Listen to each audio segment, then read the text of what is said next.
What is up, guys, and welcome to the Meeple Minded podcast, the podcast where we talk all things tabletop gaming. My name is Jason. And I'm James. How are you doing this week, James? Not too bad, Jason. Not too bad. It's been a couple of weeks. It has been a couple of weeks. Yes. You were gallivanting off doing some stuff. I was. A couple of weeks ago, and we didn't manage to get a recording in before you did such things. No. What was it you went to do? It was a gig or something, wasn't it? Yes. Yeah, was it good? It was. Worth it? Yeah. Yeah, good. You went away with a couple of our friends to Yes. to dance the night away. Indeed.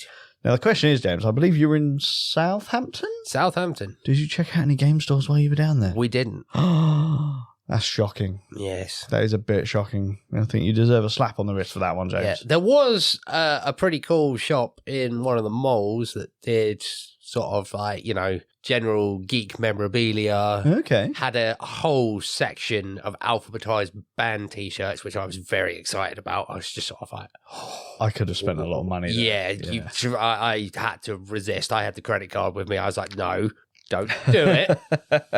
Alphabetized, you say, as well? Literally. I'd be able to literally scroll through my Spotify playlist and go, oh, t-shirt, yep. T-shirt, yep. Yep, literally. It was like,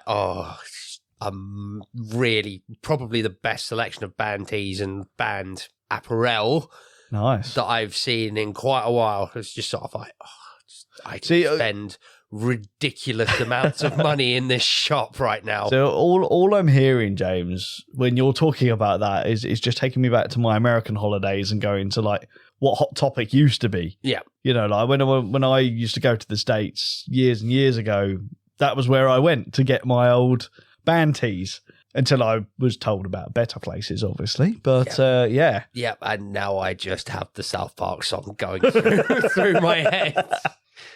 That South Park skit is awesome where they're burning down the Hot Topic. Classic episode. I love the goths. Indeed. I love that episode. But yes. Going on to this week, James. How are you doing this week? Yeah, I'm good this week, James. Yeah, you've got a bit of a cold coming, though. I do feel like I have a bit of a cold coming. That's not good. It means editing is going to be an absolute nightmare this week, isn't it?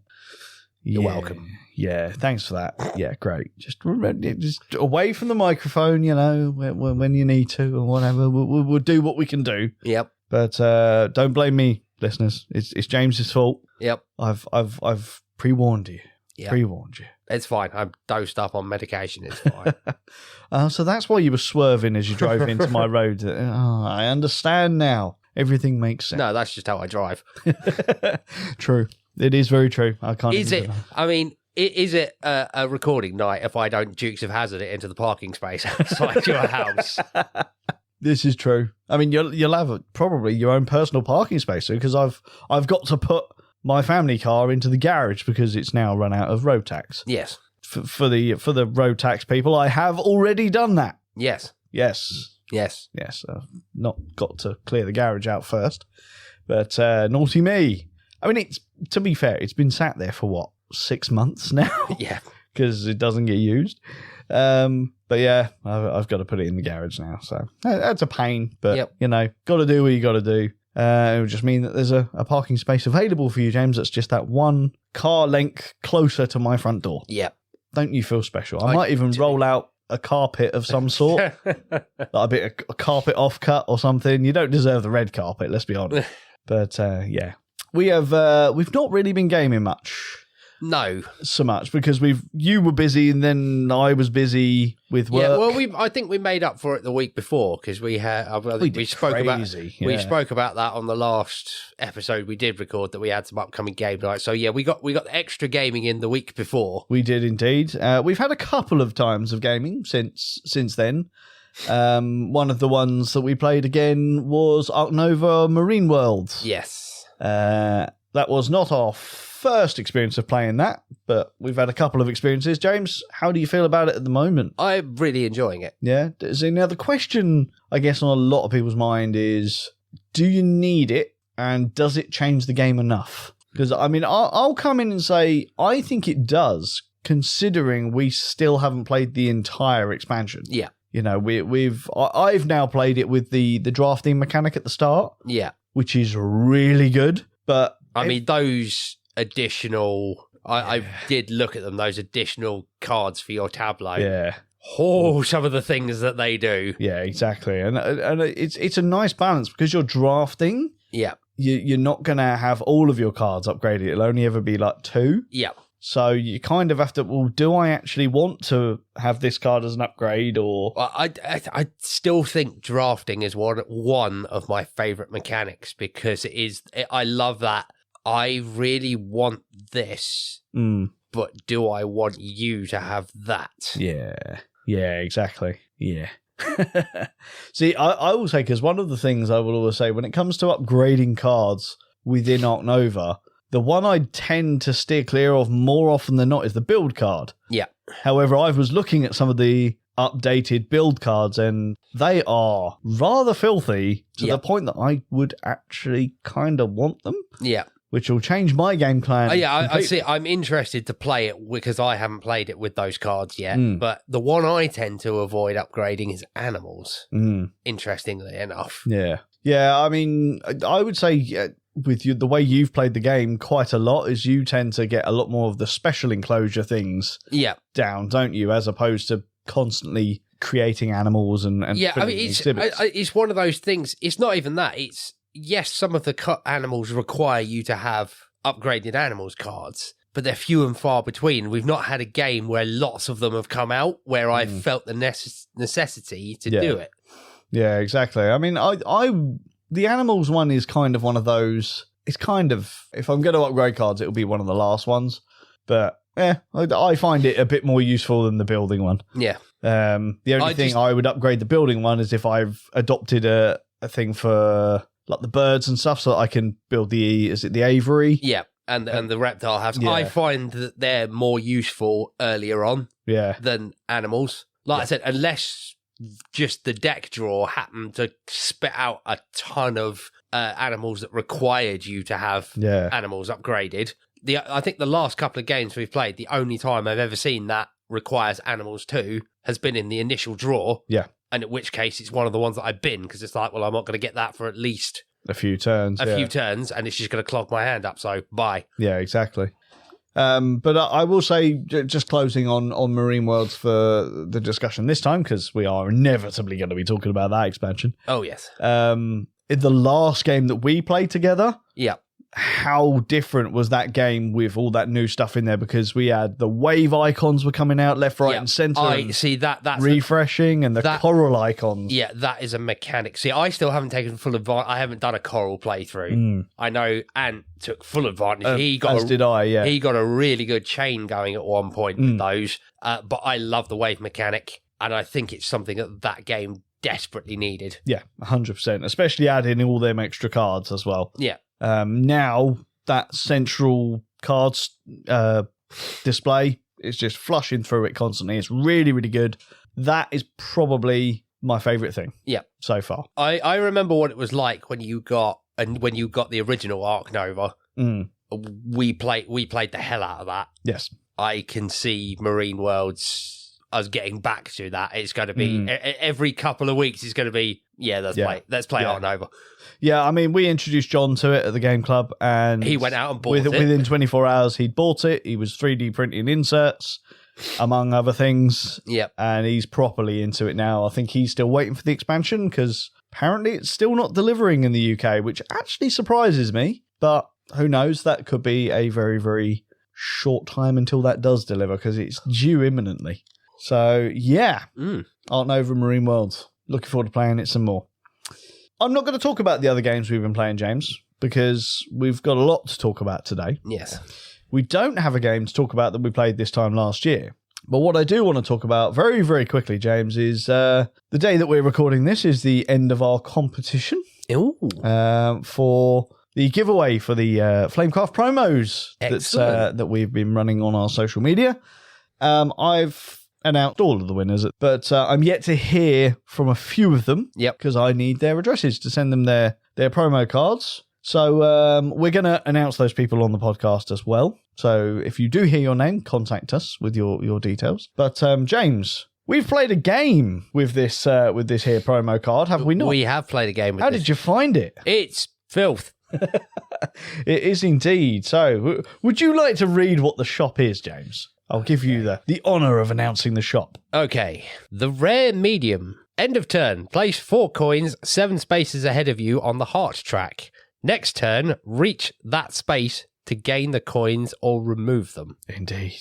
You did that a couple of times. You failed the first time. I did. I believe I stopped you from doing it. You did stop me from doing it. I don't think you did it intentionally. I didn't. But you revelled in your victory when you did. Yep. I mean, that on its own, that's the shop ability, is pretty... But the spaces where you place your dragon cards... Yeah. Okay, so Stake and Diamond, 4 hearts. Toast and Anvil, 2 hearts. Or anything, 2 coins. Yeah. It's filth, isn't it? I love it.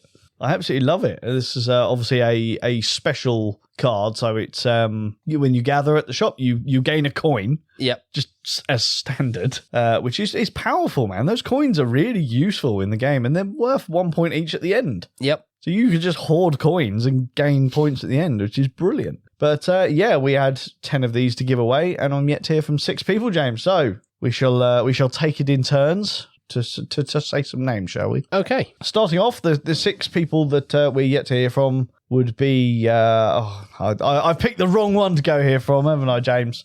Nika Augustine.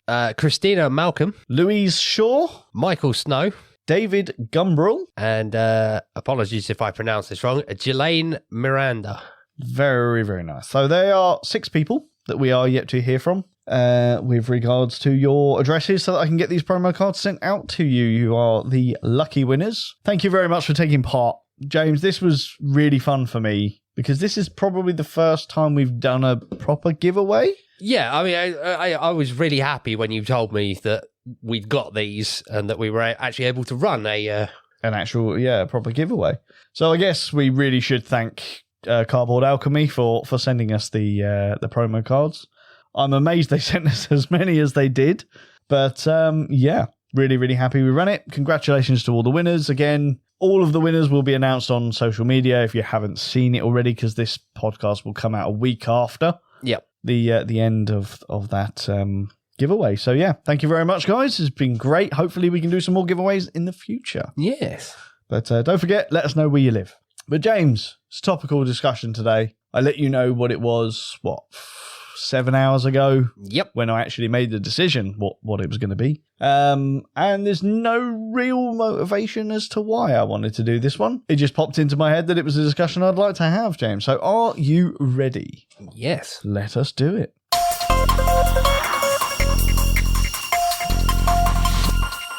Okie dokie, guys. So, topical time. Today we are talking about friendly local game stores, James. Why are we talking about friendly local game stores? I don't know. Is it potentially because you're missing our one? I mean, I am very much missing our friendly local game store, 100%. And we are actually quite unlucky, really, around here, because we don't technically have one that's that close. We have, I think, the Gamers Guild in Red Hill, Reigate. Yep. I think it's officially in Reigate, but I class it closer as Red Hill. Yeah, Red Hill Reigate's one of those weird towns where they kind of just drew a line up the middle of the hill. Yeah, and there we go. That's one side, that's the other. Yeah. We've got, I think it's Dice and Drinks, I think it is, in Burgess Hill. And short of that, the next one's probably Brighton. Yep. So we don't really have anything that's close to us. But we've been to quite a few game stores now. We go to London quite a bit. Yep. On our spare days, and we frequent the places down there. I think we've previously done an episode about the Bad Moon Cafe. Yep. We've been to Drafts. We've been to, I forget the name of it, the Orc's Nest. Yep. Is it Piccadilly that's in? Wherever the Harry Potter stage show is, it's there. Tottenham Court Road, technically. Yeah, it's quite close to Tottenham Court Road, yeah. That amazing wing shop. Yes. Chicken wings, yeah. But we digress. But we very much digress. We're here to talk about friendly local game stores and, more importantly, what we personally like to see in a friendly local game store. So, James, have you had time to think about it? Yes. Excellent. What would be the first thing you'd say that you enjoy seeing in a good friendly local game store?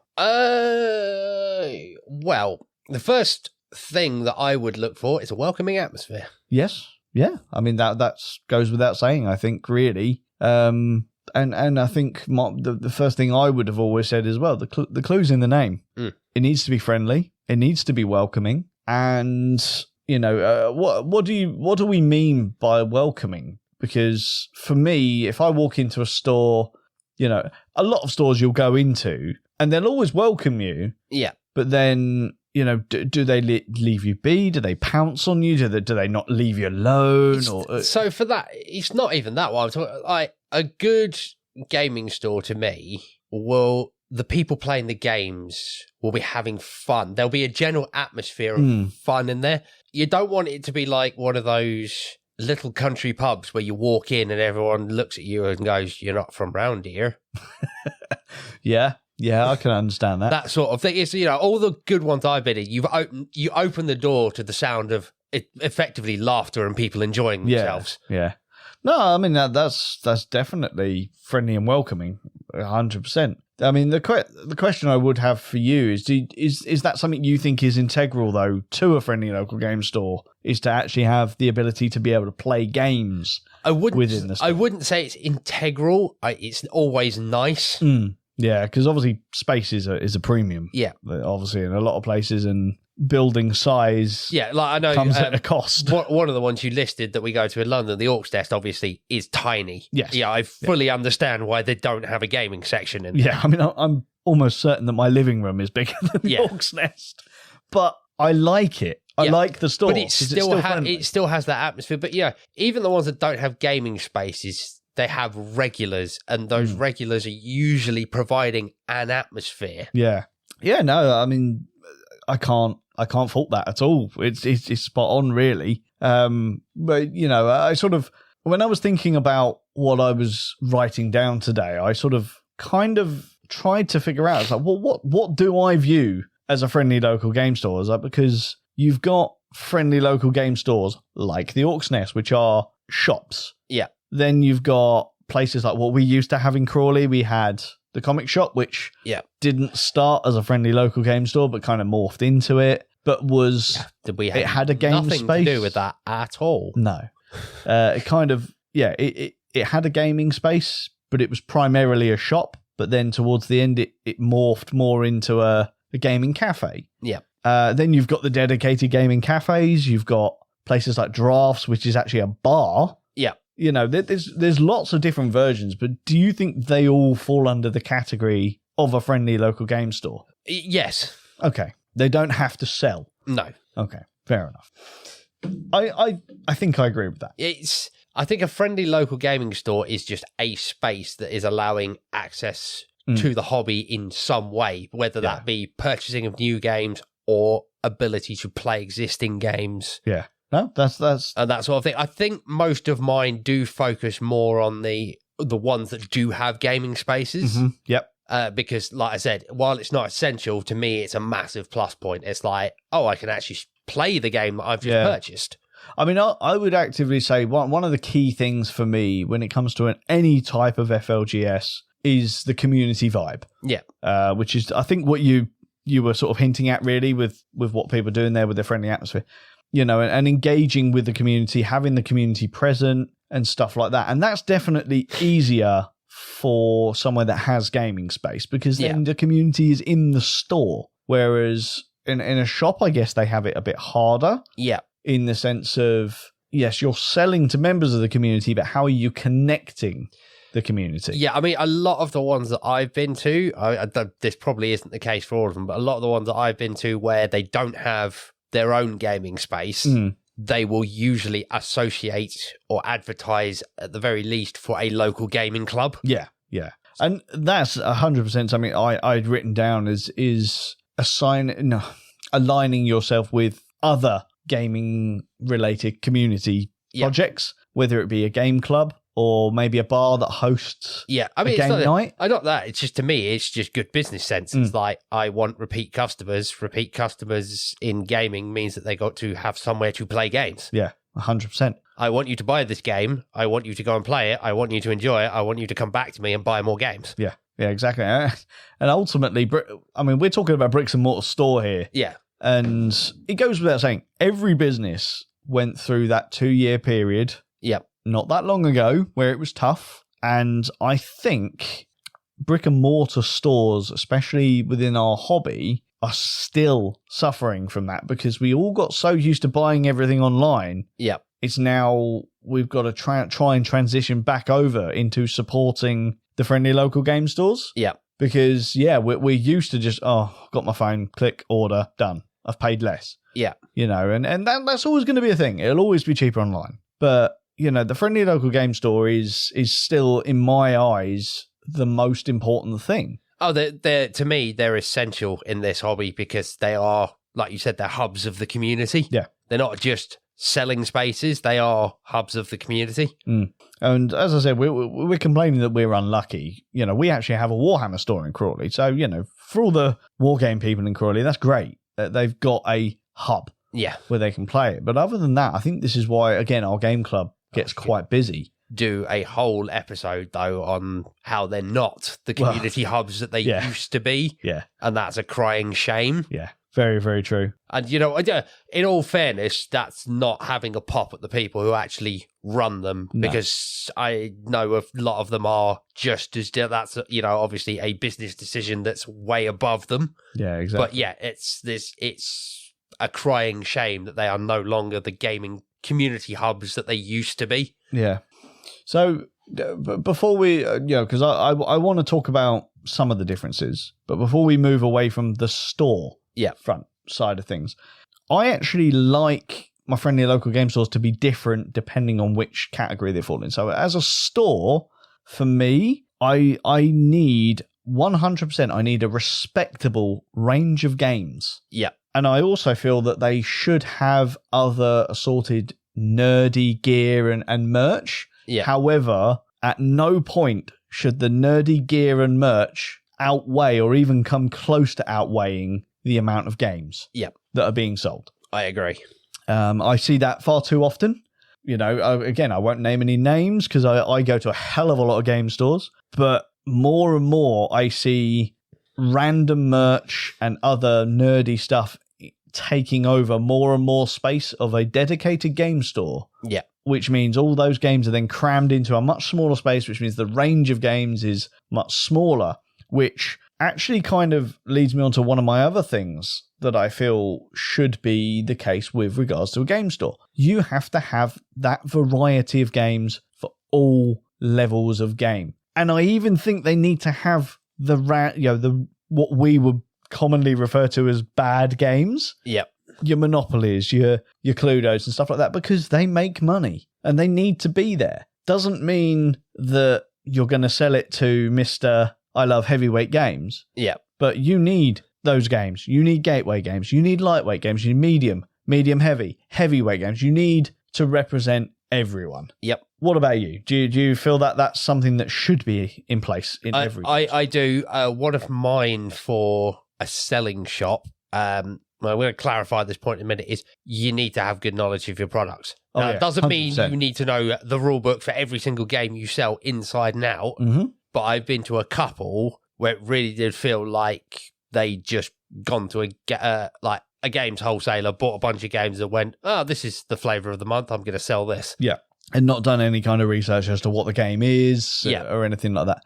See, I 100% I'm with you on that. Because if I'm going to a dedicated game store, especially if it's not me, if say, for example, I've just had my birthday, James. Yep. My family like to get me something gaming related. They can't do it so much now because we don't have a dedicated game store anymore, but they would used to go to the game store. Yep. And they would be able to talk to them about the games I have. And I would know that the knowledge in that store was enough that I wouldn't end up with a game that I'm likely not going to like. Yep. They're not going to sell them the hot game of the month just because it's the hot game. Yeah. They're going to sell them based on the knowledge that my family has given them, and then they've made an educated decision. Okay, well, if they like that, and that sounds like they might like this game. That's a really good way to be. Yeah. It also, it goes back to what you're saying about you needing games for everyone. It's like you've got to cater for the people who are new to the hobby, who are walking into a game shop and going,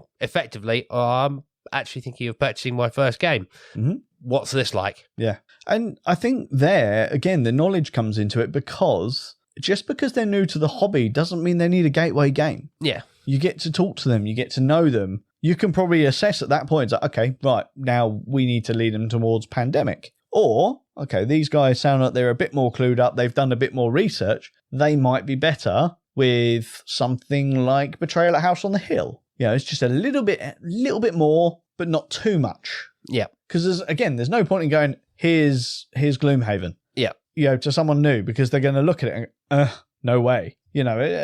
So knowledge, I think, is key, 100%. Yeah. And I think that actually carries across most of the stores. Yeah, it does. It's knowledge and basically not upselling. Like you said, It's like you're not going to have someone walk in and you're going to, regardless of what their playability is, here's the latest big box game because it's got a large price mark. Yeah.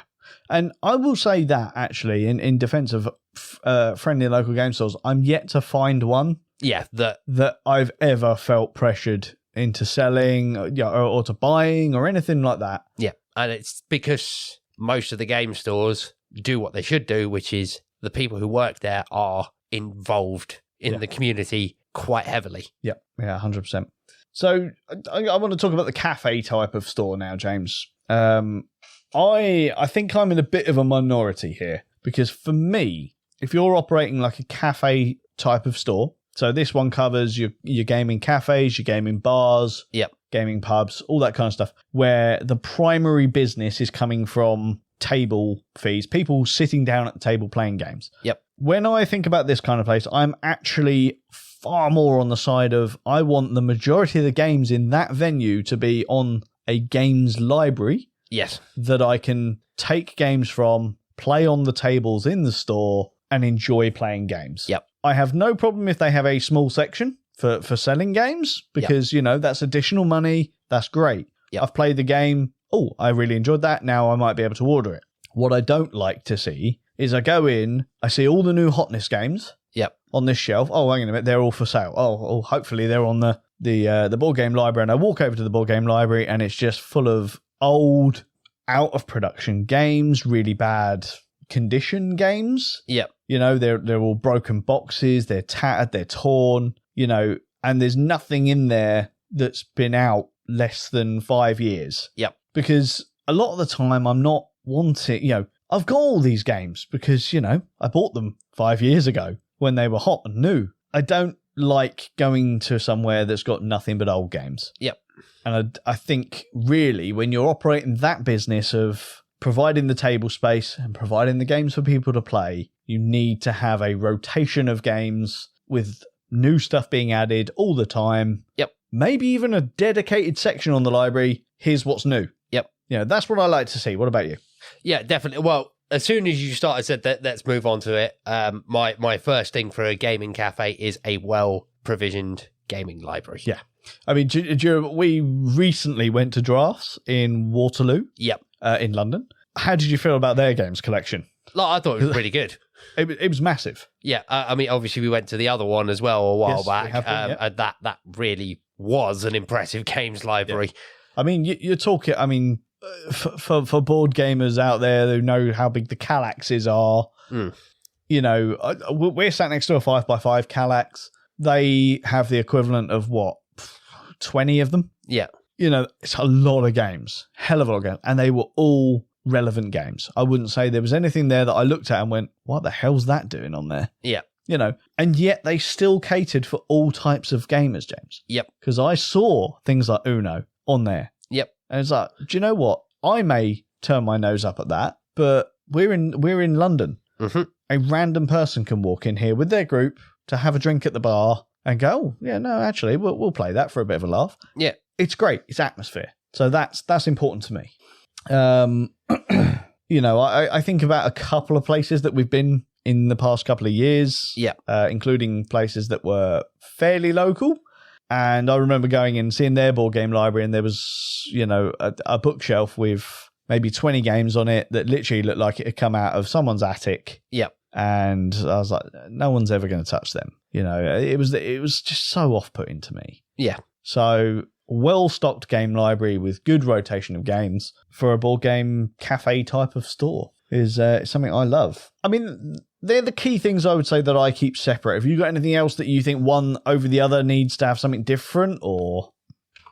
Yeah, I think when it comes to the gaming cafe side of things, like you say, obviously they do provide food and drink. Yep. I'm not so much of a fan of the ones that do full-blown meals because if I've gone there to game. Yeah. And like you said, it's like it's a busy night, and if I've gone there to game and there are 10 tables taken up with people who are having a full meal, it's like by all means do hot food, like snack stuff that can sit on the side of the table while you're gaming. So it's something you can guzzle down in 20 minutes. Or yeah, like most of the ones that we go, like they'll do pizza, they'll do like a bowl food, like chicken wings, that kind of stuff. But no, if you're ordering like a full roast dinner, there's an actual restaurant across the street. It's like no, I'm 100% with you on that one. I think I've made my views on that very clear in the past.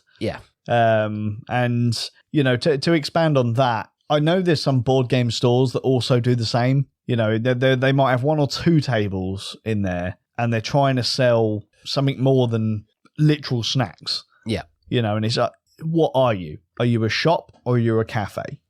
Because you've got to make that distinction. And I think flittering between the two, while might feel like a good idea to try and capitalize on as much of the market as possible, I just don't feel like you don't know your own shop's identity. It's not that. It's just, I think it's, to be critical here, I think it was detrimental to R1. That they did that. And it's not necessarily a bad idea. It's just you probably don't have the capital to provide the staffing to do both. And I think location is a huge thing as well. Like, we're talking about our own one there. I do feel that because you were sort of trying to go more in the direction of food, because food does bring in a price. It does cost money to set up.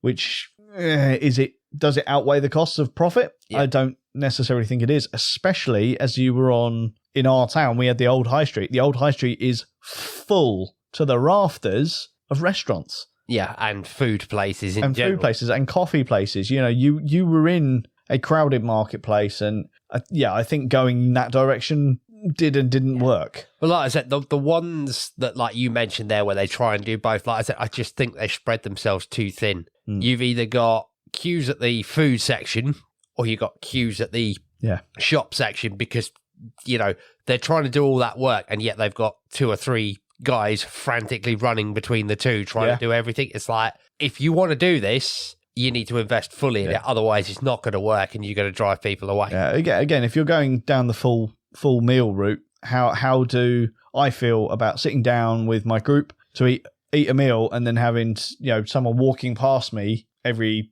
2-3 minutes knocking my back forward because they're trying to get to the shop right next to me where the shelving is for all the games. You kind of expect it a little bit when you've got like a board game library, but usually they'll come and select their game, they'll go and sit down. Then that'll be it until another table runs out. I've also noticed that in places like that, the games library does tend to be away from the seating area. Yes. So obviously space permitting, because obviously, as we said, space is a premium. Even then, it's still set back enough so that you haven't got to, like you said, bang into people who are sitting at the tables. Regardless of whether they're eating or gaming, it's sort of like it will be set in a place where it's easy to get to. So, I mean, sticking with the food and drink aspect, James, this is something I feel very strongly about. I get food and drink, it brings in money. It does bring in money. So I definitely feel it should be there. The problem I have is a lot of places will hike the prices. And I think if you've got that captive market of gamers coming in to play games in your cafe, you shouldn't be charging them £3 for a Coke can. It's not on. Because you want, again, it adds into that friendly, welcoming atmosphere. I don't feel welcomed if I know I'm going to be in here for 3 hours to play this game. The likelihood is I'm going to need at least 2 to 3 drinks. And if I'm looking at £3 a can of Coke, that's £9. Plus whatever I've paid for my seat at the gaming table. We constantly bang on that this hobby is meant to be a cheap hobby. and we bang on that you should be supporting your friendly local game stores, including the cafes, but it's not cheap if you're basically paying the cost of the game to sit down and play it. Yeah. It's, we've had this conversation about a lot of things, and that is when it comes to money, loyalty only goes so far. Yeah, 100%. Before price consideration starts to come into it. Yeah. Yeah. So I think... you've just summed it up right there. It's like a lot of these places obviously have their rules about, only stuff purchased on site can be done, and most people will respect that. If you're say the average can of Coke is £1 these days, you might charge a little bit more. You might charge 120, 130, but like you said, you're starting to get into the £2-3 range. Yeah. The corner shop down the road selling them for 80p. So I'm sneaking that can of Coke in here. Yeah, exactly. So I think because I have a lot more respect when prices are of a more respectable level. Yeah. I have no problem with you charging a little bit more than the corner shop on the end of the road, because at the end of the day, the corner shop on the road, I buy it and I leave the shop. Yeah. Whereas I don't mind paying that little bit extra because I'm buying it and then I'm using your space to drink it within reason. Yeah, within. It's not just that. It's like, we run a gaming club. We have a Booker's card. We know how much this stuff actually costs. Yeah, exactly. So you're not playing that one off on me. Yeah, and especially when it's not even cans. It's, from a tap, because it's pence. Yeah. And to charge £4 or £5 for a pint of Coke, it's not on. No. At the end of the day, you're charging beer money. Yeah. For Coke. I'm just going to drink the beer. So, but yeah, that's one of the things I definitely look for there. Now, should we stick with price, James? Price. Because this is shop and cafe, I think. Money. Where do you stand on money? Where do you stand on... Where do I stand on money? I wish I had more of it. Well, yeah, I think we all do. What you say about loyalty and stuff like that. I do take price into consideration when it comes to the friendly local game store, and I do find that affects my opinions on a friendly local game store. If I go in there and they're charging the full price, for a full RRP price for a game, I then start looking. I will be probably a bit more. What's word that I can think of here? I will be a bit more judgmental of everything else if they're charging the full RRP. I don't expect them to compete with online. No. But I think there needs to be something. I think the best example of this I can give you, and I don't know if you remember this conversation, I think it was with the guy who runs our local Warhammer store. Yeah. When we were talking about independent retailers versus Games Workshop. And it was that thing of, look, I want to support you. I really do. You're my local store. I don't want you to disappear. But you're asking me, loyalty-wise, to choose between... I think we used the... I think it was the Bloodthirster when the new kit first came out. Yeah. And it was £95. Something along those lines. And it's sort of like, we're not even talking online. We're still talking bricks and mortar to bricks and mortar comparison. Yeah. Another store, very popular store, who I won't name, London-based, around the Shepherd's Bush area, is selling it for £65. And that's not even the online price. If you buy it from the online store, it's even cheaper. Yeah. Loyalty, you're asking me to pay an extra, £35 in the name of loyalty? Yeah. That's a big ask. Whereas, I can go to said retailer, buy the same kit and another smaller kit for the price that you're charging for this. And it's like you said, I'm not expecting a bricks and mortar game store to match a giant online retailer. That's just not realistic. But when you're talking differences of £30 to £40, I mean, that was just an extreme example. But I have seen it. 100%. Yeah, and it's just sort of like you're stretching loyalty here because I'm not made of money. Yeah, exactly. So I mean, it wouldn't stop me, or it wouldn't make me say that it's a bad friendly local game store if they're charging retail prices, but I would be hard pressed to buy the bigger box games at full RRP because I know that I can get them substantially cheaper, but I would still want to support the store as much as I possibly could. It's not that. I think you are right in a way of I think I'd be the same, though, about be a lot more judgmental on everything that store is offering if their prices are that high. It's like, okay, why do you warrant that when even other bricks and mortar stores aren't charging as much? Yeah. Why are you, and what makes you worth it? Yeah. I think what I'm really getting at for me is I expect, or I respect a friendly local game store if they have a much more adaptive pricing structure. You know, I have no problem with full RRP games, but if that full RRP game is sitting there and sitting there and sitting there, it's not making you any money. Yeah. And what I've seen in some retail stores is they've bought in a game, it's been there for, let's say, 8 months, then the price of buying that game in has gone up, and they've then raised the price of the game that they already have in the store. Yeah. It's like, well, if it wasn't selling at the previous price, it's not going to sell at that higher price. So what I mean by adaptive pricing is that's been sat there, keep an eye on your product. It's been sat there for 6 months. It's not sold. Right, now we need to do a sale maybe. I never want them to lose money on a game, but they need to rotate the stock so that there's always something new. As I said, if they can have a whole dedicated section to what's new, that's great, because then when I walk into a game store, I'm pretty up to date with what games are coming out, but I would like to walk into a game store much like Games Workshop usually do with their stores. There is a dedicated bay with what's new this week. I can just go to it and go, oh, that's cool. Yep. And it's off the shelf, it's in my hand, I'm looking at it, and if it's in my hands, with me looking at it, you have a better chance of taking money out of my wallet than if it's sat on the shelf in amongst all the other stuff that I've already seen. Yep. And I might miss it. A dedicated what's new section is always good. Yep. Adaptive pricing is also something that's good, because there might be a game that I look at initially and go, oh, I'm not really sure. And then a couple of months down the line, oh, do you know what? I'll give it a go now because it's now a little bit cheaper. It's worth me taking the risk. I like adaptive pricing.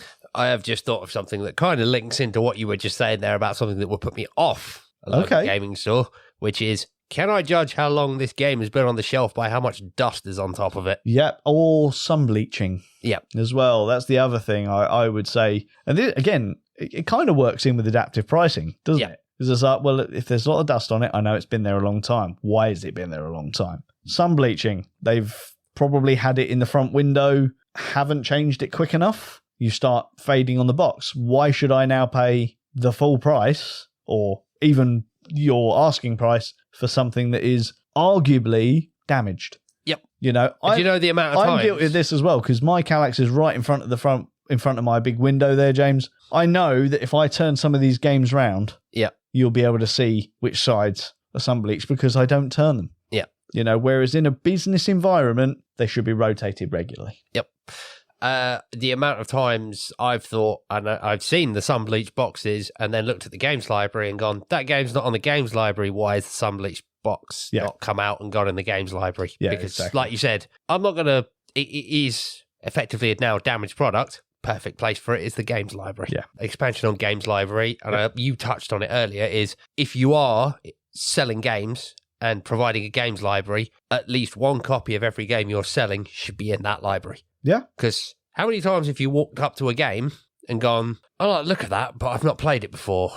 Oh, it's on the games library. I can actually try it. Exactly. Or feel the components and stuff like that. Yeah, 100%. I do agree with you on that one. This actually goes back to our pricing structure. I like a friendly local game store that when it is financially viable for them, I like a rewards program. Make me loyal. Yeah. Give me a reason to be loyal. I Buy War Games, which we used to frequent. They had somewhat of a reward scheme, which was, I think I would arguably say, too good, because I think if you like shopped there like 10 times or something, you got like an extra percentage off, and it was a big percentage, and they already did 20% off. Yep. So I think it was too much, but I ended up buying stuff quite quickly, gaining that benefit, and then I would save my big purchases right until I had that bonus. But the point is they then got the money from my big purchases. Yeah, I mean, I don't know if I'd say if it was too much, because usually in those schemes, they've done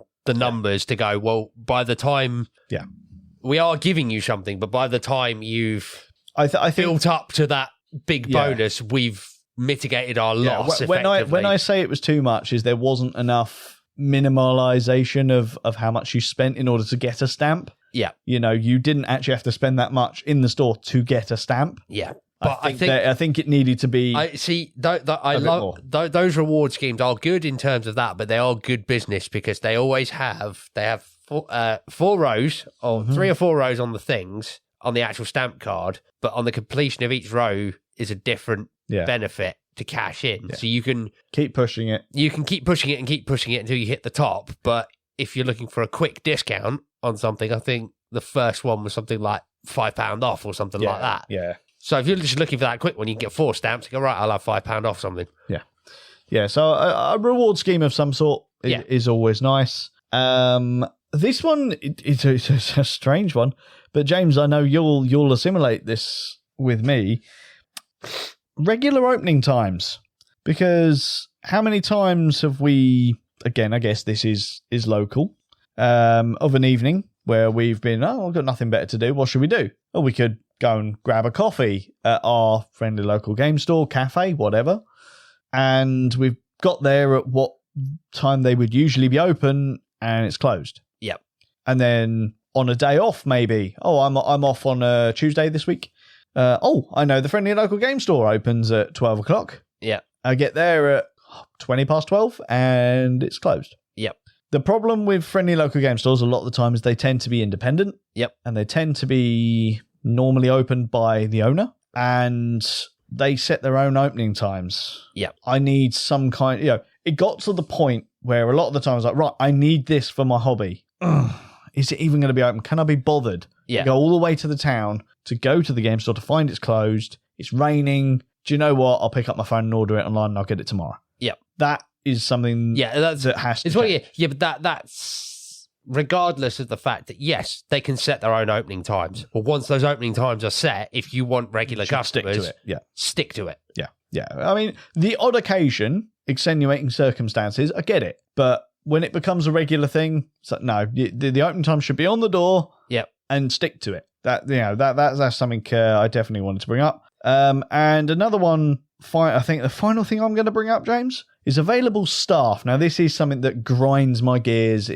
not to the point that I would say an independent stockist is bad, but you covered it earlier. A lot of people that work in a friendly local game store, they're involved in the community. If you are working in a game store, you are there to work, not play games. Right. I do not want to go to the counter to buy something and feel like I'm interrupting you playing a game. And that I don't expect you to be playing a board game. I don't expect you to be playing Magic the Gathering. I don't expect you to be playing Pokemon. Whatever it is, you are there to work. If you're off shift, it's different. By all means, sit there and play games. But you are there to work. And it really grinds me when because it just feels like this is a load of gamers that are trying to run a business. It's like, but you're not. You're running ultimately a game club. Yeah. If you want to run a game club, run a game club. But you're not. You're running a business. It's a business. You're there to make money. You should have staff available at all times. Yeah.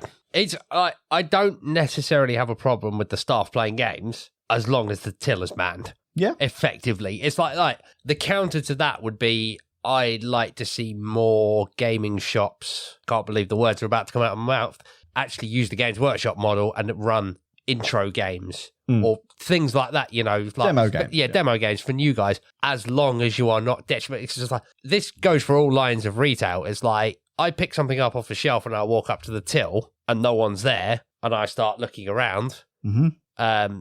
I know, again, our local one used to suffer from this because they didn't even have a uniform, where, all right, I'm in here quite a lot. I know who the staff are. If I was just a punter who's walked in off the street, I'm going to be standing around going, where are the staff? Yeah. Because in all seriousness, you couldn't tell who was staff and who was customers in there unless you knew them. Yeah, exactly. And it was just sort of like, okay, after 2-3 minutes, this is going back on the shelf because no one's come to serve me. Yeah. And more often than not, when I've been in places that operate on that system, I've seen people go up to the till, they're looking around, and then next thing you know, they've left the stuff there and they've gone. Yeah, you've lost a sale. That's not great business. It's not very professional. If I want to buy something or I want help, I need to know that it's there. You know, I'm as I said, I'm fairly gifted in the sense of I know a fair bit about, you know, the hobby, stuff like that. I don't usually need help. Yeah. But I'm not here to ring myself. You know, you haven't got a self-service till in here. There needs to be someone around at all times. And I suppose it's different. If you looked over and saw the staff member with another customer helping them, oh, okay, right, the guys over there will be over in a minute. But if you're looking around going, I don't actually know who the staff are, I can't even ask someone because I don't know who works here and who's just in here to play games. It's like, the till should be manned. Yeah, 100%. I did write down some turn-offs for me when it comes to, I think we've covered most of these already.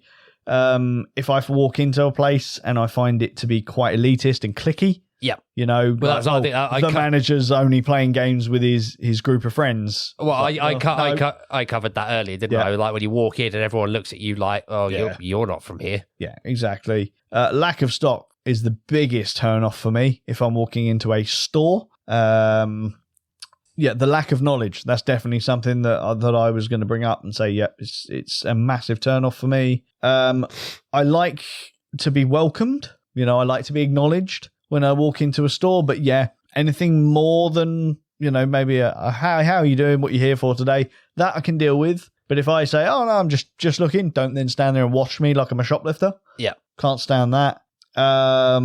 This one is a tough one for me, because this is probably the reason I don't personally own a game store. Yeah, despite the fact for lack of money, you cannot be judgmental when you are running a game store. Yeah. If I want to talk to you about a game, the last thing I want as a customer is for you to go, oh no, you don't want to play that rubbish. Oh no, you want to play this. This is the best thing since sliced bread. Yeah. Everything about, you know, we joke about it. Monopoly all the time. You run a store, the last thing you want to do is start tearing into someone when they come in talking to you about Monopoly. Yeah. It's not friendly. It's not welcoming. It's quite degrading to the person.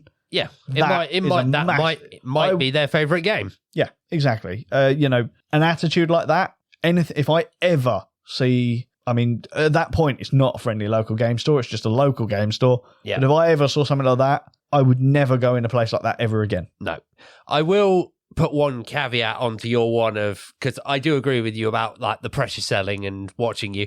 I do have to, like, because it is a bugbear of mine, but I also have to moderate myself on that one, because quite a few times I've gone in and I do have that sort of thing of, no, I'm just browsing, mate, but I've also been the only person in the shop. Yeah. Where I do feel a little bit sorry for the clerk who's like, well, yeah, all right, he's not going to stand and stare at the wall. Yeah. You know, granted, they usually make themselves busy, but yeah, all right, he's going to hover. I'm the only person in here. Yeah. Yeah, I mean, again, what I mean when it comes to that is... You don't like the Games Workshop model. Yeah. Let's be honest with that. I was going to bring that up earlier when you said about their new section, which is brilliant, but how many times have you immediately put something back on the shelf in there because they then turned around and gone, oh, would you like to buy this, here you go, upsell. It's like, well, you know, I was going to buy this, but now... No thanks. Yeah. Yeah, exactly. You know, friend, it's not difficult to come up with a good friendly local game store. Yeah. But I do think it's difficult to really maintain it and get the word out there. That is the hard part. But I think providing you have the correct stepping stones, the correct building blocks in place, I think any game store can thrive. You know, within reason. You know, location is still a thing and all that kind of thing. But I do think, you know, if you have those building blocks, the word does get around pretty quickly. Yeah. Providing you've got the community around you. And ultimately, all of these things can be dealt with community. Yeah. I do think as well, again, I think it goes back into your thing as well for the local ones, is about not being judgmental. And also, if you are running a friendly local gaming store, is not to go into the pitfall of tailoring it to what you like as a gamer. Oh, 100%. It's painfully obvious when you go into some of the smaller independents, and that's exactly what they've done. It's like, I remember having the conversation with the guys who ran our local one, and you know, it took a while, but it paid off. It's like, look, I know it's not your thing. I know what your gaming tastes are, but you need the big boys in here to try and think, right? You need a small Games Workshop stand. you need, like, all right, you have Magic because you've got into those, but yeah, you need Magic tournaments. You need Pokemon. Yeah. You need the big boys. I think, again, providing you've got the space to do it, I think regular events is something that is great for the community. And yeah, I just think a lot of these things does depend on space. You know, if you've only got a small, tiny little unit, then yeah, you're a shop. The thing is, they're not, these places aren't the demons that people make. If you've only got a small shop, their company rep is going to come down and go, you've only got a small shop. Yeah, exactly. And the majority of them won't even care. But it's like any form of retail. It's like you need those draws to get, especially when you're starting up, you need those draws to get people through the front door. Yeah. And it's like any other kind of thing, there are names that are known. As soon as you put them in the window, I know what that is. Yeah. I mean, perfect example for me is I can't stand Magic the Gathering. If I owned a game store, I would 100% stock it. It's one of the biggest game systems in the world. Yeah, exactly. Yeah, it's not my thing at all. All TCGs are not my thing. But yeah, if I ran a game shop, you bet I'd stock them. Yeah, exactly. They are what's going to draw your money in. So, you know, again, don't tailor the store to yourself. By all means, have a lot of the stuff you like, but and it is. You're not only selling to yourself. I think, we've spoken about how much we don't enjoy most TCGs. But again, it's like if I was running a store, yes, I'd stock them. Yes, I'd learn how to play them because if I'm stocking it, I'm going to get players coming in and asking me questions about it. And I don't want to just sit there and go, buy it. Yeah. No, I completely agree with that. So it's like, yes, despite the fact that you might detest the game, if you're selling it, you really should know it enough to cover the basics. Yeah. And the you know, go on to Wizards of the Coast side and read the FAQ. Yeah. At the bare minimum. It's what it's for. Yeah. Exactly.